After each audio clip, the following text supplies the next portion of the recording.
são saqueados pelos nossos medos, nós não devemos se esconder. Aqui Gideão, ele fala no começo que eles já foram libertos. E Gideão conhece a palavra de Deus, porque ele fala dos momentos bons que ele teve com Deus. Dos momentos em que Deus estava tirando o povo do Egito. Ele lembra do Deus do passado. E ele questiona Deus, falando: Deus, você tirou o meu povo de lá, e por que agora a gente está nessa situação? Então muitas vezes a gente acaba pensando que Deus é um Deus do passado, Deus que fez. Mas nós precisamos ter a certeza, precisamos lembrar que Deus é o Deus do presente. Deus é o Deus do nosso futuro. Glória a Deus. Então que nossos sonhos não sejam saqueados, que nós sejamos corajosos. Aleluia. Como Deus apontou a identidade de Gideão. Glória a Deus. Ele estava escondido porque ele não tinha mais a identidade. Ele tinha perdido o propósito dele. Eita, Jesus. E aqui no versículo 12, um anjo que foi enviado pelo Senhor fala a ele. Então o anjo do Senhor apareceu a ele e disse: você é corajoso e o Senhor está com você. Gideão ainda respondeu, depois de uma visita de um anjo: se o Senhor Deus está com o nosso povo, por que está acontecendo tudo isso com a gente? Aqui parece que é uma incredulidade. Um anjo enviado pelo Senhor, e ainda ele tem coragem de apontar o anjo e a Deus. Mas eles não estavam na presença do Senhor. Por isso eles estavam passando por esses momentos de dificuldades, de desafios, momentos de perdas. Porque tudo que eles trabalhavam era saqueado. O gado que eles cuidavam eram levados. Então muitas vezes a gente vê nosso sonho ser levado nessa situação.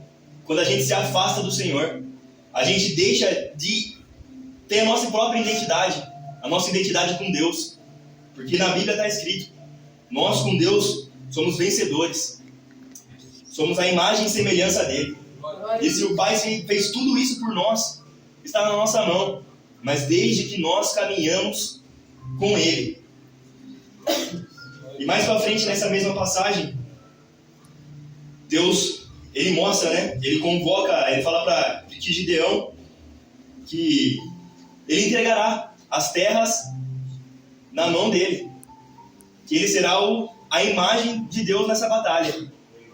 E Gideão convoca todos os exércitos de Israel, que eram 4 tribos na época.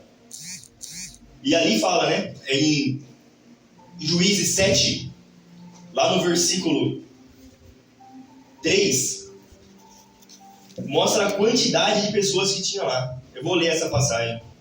Anuncia ao povo o seguinte: quem estiver com medo, que saia do monte de Giboá e volta para casa. Aqui, 22.000 pessoas foram embora.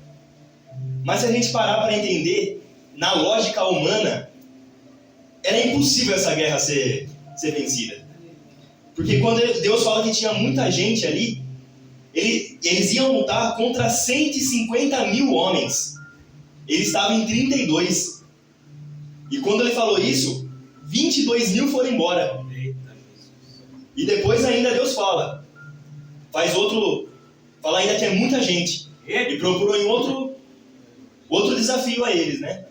Para as pessoas que, como tinha muita pessoa lá, ele faz outro desafio. Quem fosse beber água num lago e se ajoelhasse, também era para se retirar. E ainda mais pessoas, mais homens vão embora. E resta apenas 300 homens.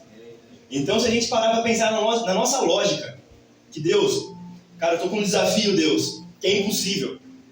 Pai, eu estou com um desafio que não tem como mudar. Um desafio financeiro, um desafio na saúde, um desafio no trabalho.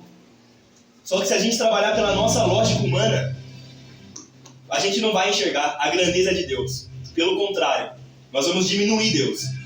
Então aqui, com 300 homens,